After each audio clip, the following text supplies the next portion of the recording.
Hello, everyone, and welcome to episode 33 of Divergent Dialogues.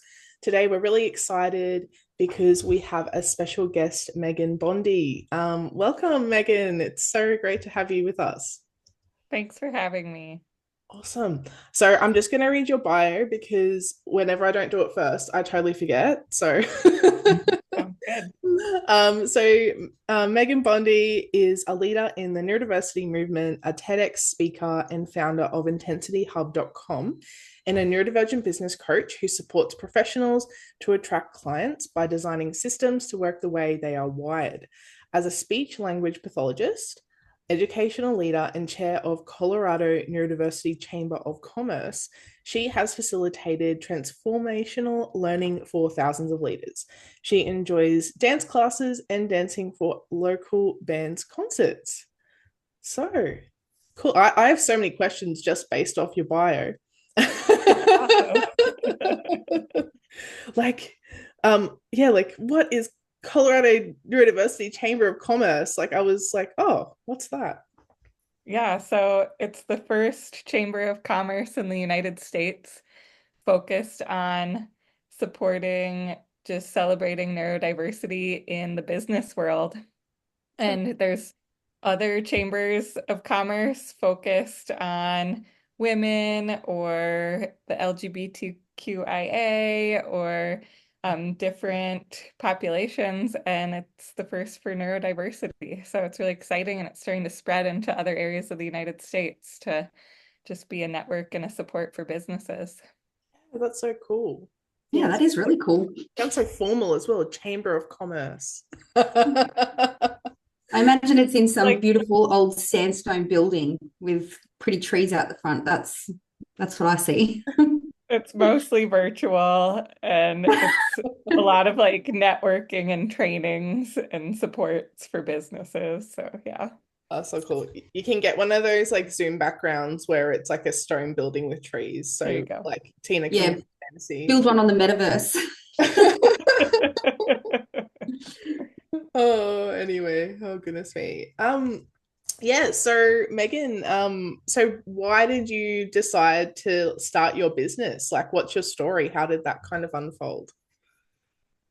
So my very first business was when I was a 10-year-old in my basement. I started with my best friend across the street, and we had like day camps for the kids in the neighborhood.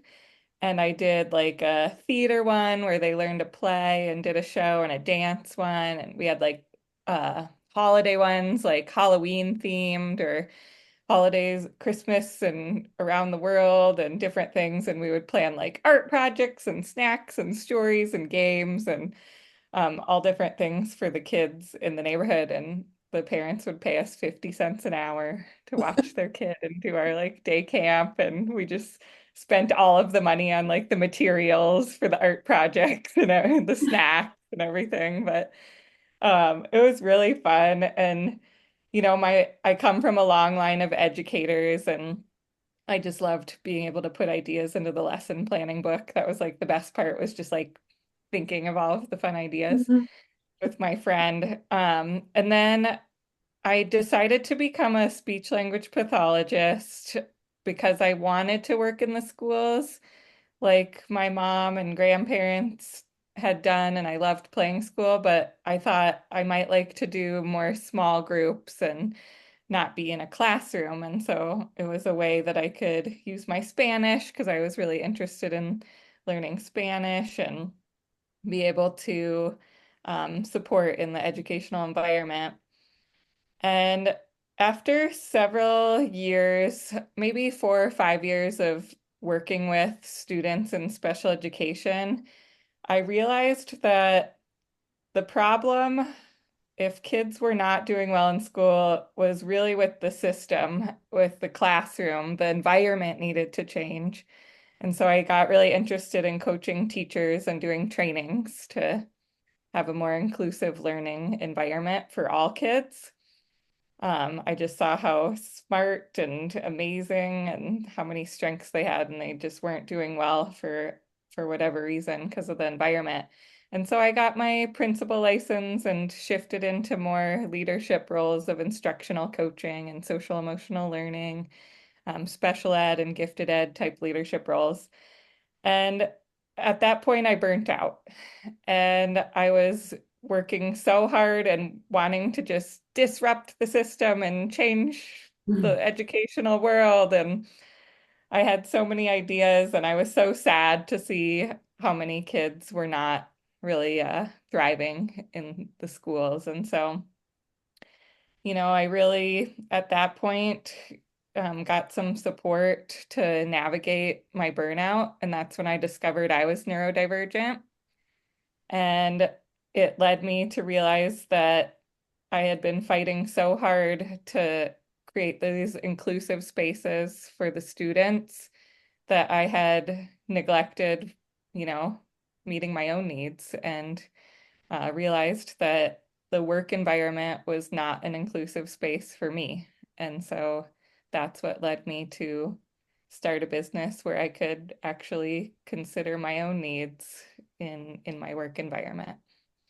Yeah, I can certainly relate to that on so many levels. Like, I work, a lot of my clients are like allied health or work in like helping professions, and particularly my autistic clients, because we often have that strong like justice sensitivity and wanting to advocate. And yeah, a lot of my clients also are like late diagnosed, so they've gone through this similar experience where they've got into an area that they feel really passionate about, had those similar struggles of going like, what the heck, like what is this system doing to these clients that I really want to support?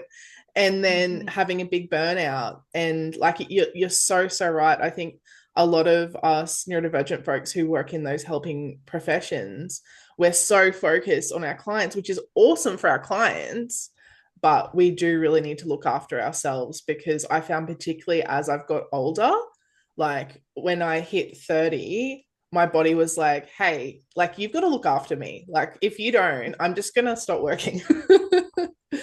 So No. yeah, I can relate to that personally, but also with my clients as well. Yeah. How about you, Teena? What are your thoughts? Yeah, I completely agree. I think in my own journey in private practice and being like neurodivergent as well, and having that desire to help and advocate for people, I actually found it really tricky trying to figure out where to put my boundaries, because if I put my boundaries here in, but then it didn't feel right because I was having to say no to people, and I could see they didn't know how to navigate systems themselves, and they might not have had the confidence to speak with a sense of authority.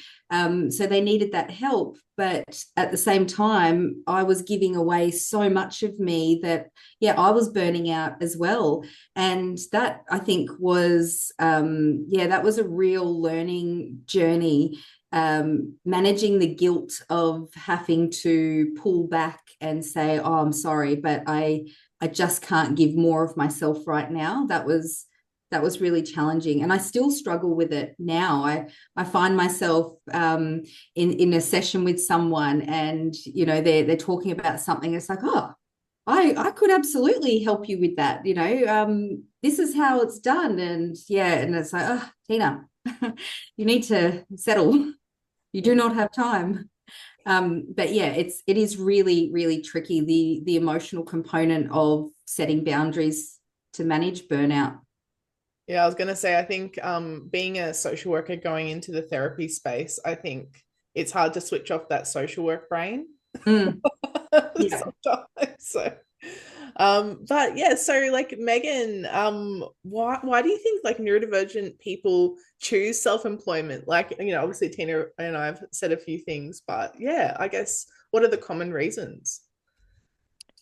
I have just met so many neurodivergent people after shifting into starting a business, and I hear a lot of common patterns around just frustration with being misunderstood and all of the miscommunication that happened at work.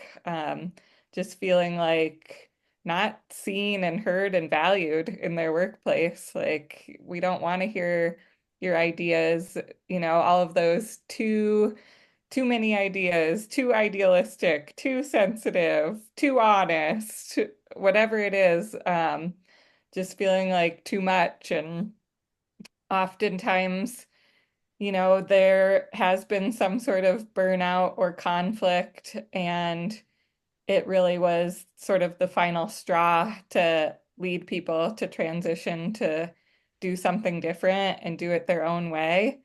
And it's often really scary, but one of the things about many neurodivergent people is that they can take a big risk and see a vision and think outside the box and try something new and go against what others tell them is not possible. And so they do it anyways, and they're so dedicated to their idea and vision, and they get to do it their way when they aren't working for somebody else. So they've got big ideas to solve huge problems, and they're passionate. That's a great way to get to do it, is on your own. Yeah, I feel like you're describing myself. Yeah, because I think yeah, prior to starting my business, I was in a job where I was just like really struggling because I'd weirdly got into a place that was so far in misalignment with my values, but I actually found it helpful because it's kind of like I saw the extreme and what that looks like and the harm that that can do, not just to the clients that I was working with, but to the staff. And Mhm. it was a great, it's sad that places like that exist. And there are reasons why sometimes those sorts of systems and institutions exist in their current form. But yeah, very much it's like, oh, surely we could do this better. Surely there's a different way. And when you're just one person, like you can't change the world. Like it's a very common sort of trope that like social workers, we have this like we're going to change the world thing, and you're bright-eyed and bushy-tailed when you finish your degree, and then slowly over time like you get jaded because you're like, oh my god. But the thing is that like you simply can't do it alone. Mhm. So I think that was hard for me to accept for myself as a neurodivergent person. But I agree. Like so many of my clients, absolutely brilliant, so creative and so interesting, and they just a lot of it's confidence that holds them back. And yeah, I'm very much a risk it for the biscuit type person. So I just left my job. I thought, stuff this, see you later, and I'm going to start my business. But I was lucky to have Teena because Teena had started her business about, I think, a year prior. So, Yeah. like, Teena, please help me. That's awesome. I guess maybe a little bit more frustrated with it all than Caitlin, so I just went a little bit sooner. But I think that was largely due to me being a single mum with 3 kids as well. So it was having to find that balance. I think one of the really big frustrators for me that really helped me make that transition into private practice as well was working for someone else. There was never any acknowledgement, or it wasn't valued. I'm not sure the right words I'm trying to find there, but neurodivergent people, we can spend a week, work 100, 200 hours in that week, and it'll be a brilliant 200 hours. My brain would be so switched on, and I would get bucket loads of work done and generate really good stuff. But then the next week, I'd be able to show up and get, my bare minimum done. And that would be noticed that, hey, yeah, what's going on? It's like, yeah, I'm just a bit exhausted. But no one noticed last week when I absolutely smashed through, yeah, a million assessments and they were top quality. No one noticed that, but they noticed when your brain slows down. And I found that really I don't know, like that affected me on a personal level, because professionalism and productivity, things like that, they mattered to me in the workspace. So yeah, that had a real emotional impact on me. That yeah, it wasn't recognized, and I was really good at doing that too. Mhm. So yeah, doing it for myself now, I like to think of it like the accordion, you expand and contract your capacity. So I get to benefit from all of it. Yeah, that's good. I Yeah, love that, that's the so accordion. amazing. Mm. That one. So Megan, how does being neurodivergent impact your work, I guess, like from your personal experience and those that you work with? I agree with the accordion metaphor. I love to be able to have periods with big bursts of energy where I just feel really motivated and energized by the work that I'm doing, and then other periods where I just need a lot of rest and to slow down, and just getting to be creative. My business is like a passion project for me. Like I love what I do and I love getting to think about it and create new ideas. And then it feels like activism for me because I'm role modeling what's possible for people, that they don't have to accept being like, I felt like I was a cog in the wheel of just systemic oppression when I was working in the schools. Like, I am part of a system that is causing so much harm right now, and I hate it. It doesn't align with my values. And now I get to just really think about how I want to show up and what's an integrity for me, and create what I envision and imagine, and take care of myself and share my gifts and with the world, and use my strengths and honor my needs, all of those things. Like just getting to role model that it's possible for other people, it just feels like I'm doing my advocacy and activism in a whole new way. That's really life-giving. Yeah, and I think that's it's it's so hard when, I guess if we bring it back to the school system, like I always say that when it comes to schools, it's like they're training people to be good little workers. And then the workplace, it's just like this culture is just sustained through these systems. It's like, they have a baton and they run and go, here you go, your turn now, your turn now. And Mm. like, because like in school, essentially people are pitted against each other to get the best grades. When you don't get well, you're punished. Often, maybe like the top 1% of people get rewarded for the like their grades, like the top person in the class, they might get an award. But it's like if you're somewhere in the middle, like if you're in the top 1%, or if you're in the top, the bottom whatever 10%, then people are talking to you and either giving you praise or going, hey, what's going on here? And there's such a focus on the challenges. It's like, how can we do this better? How can we do this better? So it makes total sense that when people go into the workplace, that businesses have a similar expectation, is that you're going to work hard from 9 to 5 or whatever it is.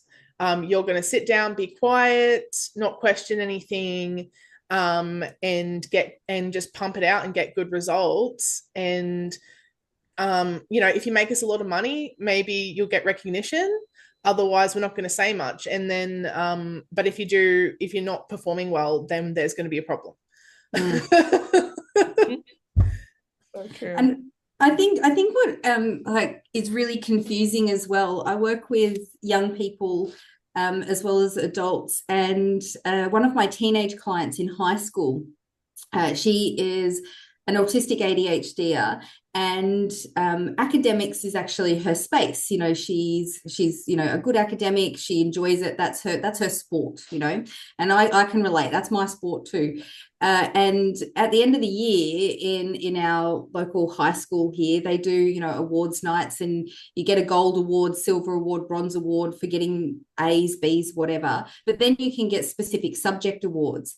And she was really upset at the end of the year because she didn't get a specific subject award for her, like the subject that she's really good at. And we spoke about the person who did get it, who happened to be a friend of hers. And she's like, I just don't understand. I'm happy my friend got the award, but I don't really understand how she qualified for it, because she didn't get an A in that subject. She didn't really do her homework. She didn't really participate in the learning. I just don't understand. And yeah, like that sense of justice where there's complete confusion around, well, I'm doing all the things I'm supposed to do because I really want that recognition and I want that praise and that award. But when you do all the things, you still don't get it. So how on earth are you supposed to get there? It's, yeah, you're chasing this goal and this reward that never comes because it's a changing criteria that no one actually knows about. That's absolutely going to cause someone to crash and burn because just keep putting in but never getting that thing back. Yeah, and there's so many skills and strengths that aren't really valued and recognized in schools or workplaces. And so there's just such a small set of areas and ways to measure what success looks like, when really everybody should be celebrated for the unique strengths and gifts that they bring to the community. And oftentimes the more feminine types of skills, whether it's art or music or emotions, different relational type skills, those ones aren't noticed in the same way as math or science or something like that. Yeah, definitely. Yeah, Tina and I were actually talking yesterday about how I kind of refused to learn times tables when I was in primary school because I was like, we have calculators, like I'm not going to bother. And Tina was saying how when she was in school, her teacher was like, you need to learn your times tables. It's not like you're going to have one on your, just lying around everywhere. And then Tina's like, I've got like a calculator on my wrist on my watches. And I was like, oh, so funny. Yeah, anyway, I digress. But something that was, I guess, popping to my mind, a struggle that some of my clients have experienced in the workplace, and kind of tied to what you were saying, Tina, is how there's this sort of social currency that perhaps they're not aware of. And people being rewarded for having that kind of social currency, but maybe not that productivity, and having this idea that, well, if I work really hard, that I'm going to be rewarded, but that's not always the case. And, I think sometimes, unfortunately, some neurodivergent folks become like socially excluded and may find it difficult to navigate things interpersonally in those workplaces. And because of those differences, they're judged and they're not rewarded for their work because there's this perception in the workplace, and it differs from workplace to workplace, but it's kind of like you have to work as a team, like you have to talk to everyone, you have to communicate, you have to work well. And I mean, I can speak for myself. I remember when I worked and I'd be sitting there on my computer, like furiously trying to do all this stuff. And people would be like standing in the coffee room with a biscuit for half an hour, like, on top of their lunch break. And I'm like, what, how can you do that? But after I left, I realized that it's not just the work, it's building these relationships and things around you that a lot of neurotypical folks find really important, and that working together and things like that. So I don't know if you've ever experienced like some of your yourself or some of your clients, Meghan, that have kind of had that experience. Oh yeah, absolutely. Like, why would I waste my time building relationships and chatting with people when I could be solving these complex problems that will just change and disrupt the whole system? Yeah. And then to take a step back and realize, oh, wait, that is a work. It's a different type of work. And it's part of leadership and change management. And I didn't know how to really slow down and pause and take time for those types of relationships when my brain was just going so fast and I was just wired to just keep rolling with my ideas and my systems thinking and everything. So it is really hard and you get judged and you get down on yourself and just because you're doing things differently and not really there's not a lot of wiggle room for a different approach. Yeah. Yeah. So I think we focused a lot on the challenges. So we don't want everyone to feel all doom and gloom, but I would say that a lot of people that are listening to this are probably resonating with some of these challenges. So I guess like Meghan, when people like come to see you, like what sort of strategies do you help them with, or like what kind of things can people do? I know, like moving forward, like someone's in a massive burnout, like what can they, I guess, do about that, or how can they move forward? Yeah, well, I really focus on supporting them to reimagine work in their business to really grow in a way that honors their needs, that allows them to have the flexibility. And so we start by really identifying what are your strengths and interests and needs and what could this business look like. Some people come to me where they've been in business for a while and they kind of took the same approach from when they were in the corporate world or somewhere else. And so now they're in another transition where they're wanting to work differently. Some people come to me brand new to business. And it's like, okay, let's take a pause and reimagine. And then it's really, I specialize in helping set up the systems because when you have some systems in place for how you're going to do your marketing, your sales, your operations, and you've really been intentional about thinking about how it aligns with your strengths and your needs and just how you're wired, then everything can fall into place to really maximize time in your zone of genius, doing what energizes you and getting to have the impact that you're wanting to make, having a financially sustainable business where you're not trying to just hustle, hustle, hustle all of the time and worrying that you're going to have to go back to a job that you just isn't good for your health. Like, it's just like, no, I just can't do that anymore. And so I love having the systems, lens to think through and brainstorm how can this look for your unique business. There's not a one size fits all cookie cutter approach for everybody. Each person is different. But I love sharing the frameworks and just kind of ways of thinking about it to then adapt it for that person. And I also besides loving systems, I also love autonomy and flexibility and being spontaneous. And so I have space in that for that in my business too, to do things spontaneously and random that aren't part of the system that I have in place, but they can work together and you can have both. And so getting to really help people set those up for themselves and providing the executive function support and just the feedback to and the coaching to be able to learn and test things out and pivot and create something that's right for them.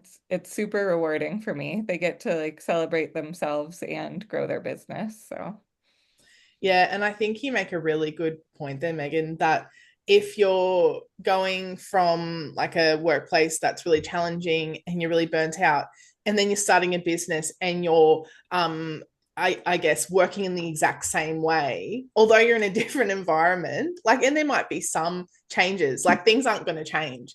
And when I left my old workplace and I started my business, I was like, okay, if I'm going to do this, like I have to do it differently. Otherwise, I'm just going to end up in the same spot. And granted, particularly when you're heading towards like time off, sometimes you get into old habits and things like that. But I was like, I need to have really clear vision of what I'm going to do with my business. I need to have clear boundaries, with my business and my clients. And I need to look after myself. And there's been like 100 iterations of that, because when I first started, I'm like, this is what looking after myself looks like. And now it's been like, what, three and a half years or whatever of my business. And now I'm finally like, that's what looking after myself looks like. But in saying that, when I first started, I had no idea that I was neurodivergent. So that was a whole journey. But the one thing that I did find is that when I was working, particularly full time and for someone else, I just didn't have the brain space for myself. Whereas having my own business, I get to have a little bit more balance of being able to go, oh, I'm a person, I exist, I have needs. So, I'm always an advocate for people going into business, but for some people that can be a challenge. So I have a lot of strengths in like planning and organizing, but I find for a lot of my clients, particularly like ADHDers, really struggle with those kinds of things and might be very led by their passion, but some of these other things might get a bit wobbly and fall apart. So I guess, Teena, did you have a similar experience, or was it different when you started your business? Yeah, definitely very similar. It was feeling really passionate about wanting to step out on my own. I think one of the early learning things was, providing therapy, that I didn't have to just take on everybody who came to me. Where, working for a bigger organization, you didn't have autonomy over your caseload. Well, like you did to a degree, but if everyone else was full, you had to take the next one that came in. And that was really difficult, doing that. But going into private practice, being able to say, oh yeah, look, I'm not the best person to help you with that. That was tricky, because changing those old habits, it's, but I think that you don't really know necessarily what those default habits are all like straight away. It's not until you're doing it and you're finding yourself feeling tired and burnt out that you start to evaluate, where's this coming from? And then you might start to recognize some of those mistakes you've made, or like default things that you're doing. And it's like, right, okay, I need to change this. So it's kind of a it's like an evolving framework. It's a bit of a journey figuring it out, because it's 2025, so it's been like 5 years in business. Wow. Now, and at the start of every year, when I take some leave, I still find myself tweaking the year to come, because it's like, all right, yeah, last year was pretty good, but what do I need to do differently this year to continue making it good, but also maybe make it a bit better? And some of those other tasks that are outside of my special interest, like mostly for me, it's like the admin side of things. It is really, that can be hard work, and finding ways to streamline that stuff without ignoring it. That has been really, really important, because like Caitlin said, it's, you don't just sort of have all the things. It's really good at some things, not so great at other things. And I can sometimes ignore the things that take up too much energy. That's very easy to do. I guess something from my experience that really helps me to like manage my energy and keep me engaged in work is working with people that are kind of my ideal client. So that kind of client fit. So like, I'm guessing like Meghan, like how have you found that that's an important part of like supporting your clients, and like how could someone, I guess, attract their like ideal client, or the people that they're wanting to work with?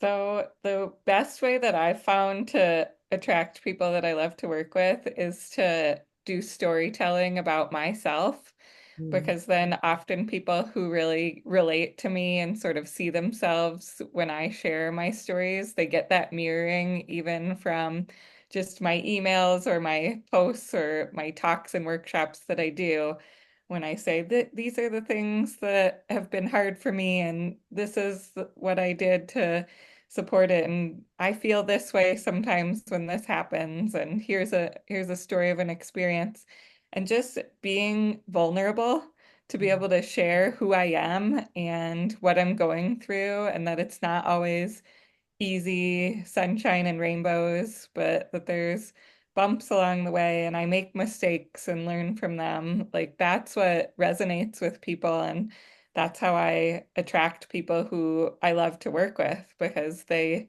really know about who I am based on what I've shared. Yeah, and I think that's particularly important for working with neurodivergent folks who may have had a lot of really negative experiences, like particularly as like health professionals. Like, unfortunately, like someone will come to their first session, they're so anxious and nervous because they've had so many invalidating experiences. So I agree. I mean, part of why Teena and I do this podcast is so, if someone comes to our website, they can find the podcast, they can have a little listen, and they can decide whether like we're the therapist for them or not. And it's totally okay. Like, for some clients, I might be a great therapist, for others, maybe not. And it's really important, particularly in those sorts of, particularly therapeutic relationship, that there's that trust and that feeling comfortable. And, like, especially when you're working from a lived experience lens, like it is helpful to find someone who has been through what you've been through. And I think it's so cool that these days, particularly in like the neurodiversity space, that it's becoming more and more, like, I guess, accepted that you can be vulnerable and open about your lived experience. But I think, like, particularly coming from like like the school system or the health system, like Teena and I, like there is 0% space for that kind of thing. It's really frowned upon. So I found that it took a lot of work to build my confidence to be able to do that again, because I'd actually worked as a peer worker years and years ago, and I thought, all right, I'm going to like shut that part of me down because I'm working in a space where that's not welcome. So I had to like coax that part of me out and be like, it's okay now, you can come out, you can do your thing. Yeah, I find that really interesting, how certain spaces really require us to put ourselves away and not let them out. Because I mean, in our social work training, we learn about how use of self is one of your best tools for building rapport and connecting with people. And we're taught how to do that ethically and, safely. It's not about sitting there telling people all your inner stuff. I'm not going to sit there and share with clients, some of the really difficult things that I've journeyed through myself. And it's about using small parts of your lived experience to connect and relate. I work with a lot of like veterans, their families, and so forth. And simply in an initial session, simply sharing the fact that my ex-husband was military and I lived the life of a military wife, the relief is like, oh, okay, so and I'm like, yeah, I know, yeah, I know. That little tiny bit of information just takes so much pressure off, because it's like, all right, you get it. So I think it's such an important tool or asset. Yeah, because it's kind of like, oh, like I don't have to explain myself. You see me, like you see my story. Yeah, it's so powerful. Yeah. Oh gosh, I'm like getting tingles. Oh, I love this stuff. It's my favorite. So yeah, Meghan, I guess like, was there anything that you wanted to share with us, or you think would be important for our audience to know? I think the biggest thing to know is that it's possible to be able to have a work environment that supports you, that you get to use your strengths, and to really just not be afraid to reach out for help and have somebody to walk alongside you and give you some mentoring or guidance if you're thinking like, I don't know what I'm gonna do with my career to make a living, or how is this all gonna work? It's just like we need to celebrate neurodiversity to have a thriving world and communities, and starting with ourselves. And one of those areas is your work and the way you make a living, and it's a big part of our lives. And to honor ourselves in that area is actually transformational, and is just including yourself in your advocacy. Yeah, that's such a beautiful message and so important. And I can second that. Like, I'm so lucky that I had Teena to help me. She voyaged and forged a path. And then I was like, hey, can you help me out? But something else to consider as well is that, for example, like, I have, tertiary qualifications, but none of them were business or business related. Just because you're good at your craft or your profession doesn't make a good business owner. Like, that's a whole other kettle of fish as well. So like, I think it's really important to follow your passions, but sometimes thinking about those practical things in advance is really important, because once you get in it and you've got clients and you're on the treadmill, it's a lot harder. So reaching out for a mentor, or someone like yourself, Meghan, who can kind of signpost some of these challenges or these things or these needs for the person, so they can work through that before they jump in. Yeah, absolutely. Yeah. So we also give people like a little space to like plug anything. So, is there anything that's you've got going on or coming up in the near future that might be helpful for our audience, or like you've got your website and things like that? Yeah, I am constantly just trying to direct people to learn more about their intensity profile at my website, intensityhub.com. I just created a easy way for you to learn more about the 5 overexcitabilities and how they might show up for you in the workplace, to be able to leverage them as strengths and then honor the needs that are associated with it. And on my website is my TEDx talk as well, and I just love to be able to get my message and share my story with more people so that they can feel seen and know that they're not alone. Thank you so much, Meghan. It's been an absolute joy to have you on our podcast today. Thank you so much Thank for you. having me. It was awesome. That's okay. For anyone listening, if you'd like to support us, we'd really love it if you could, share this episode with anyone that you feel might benefit.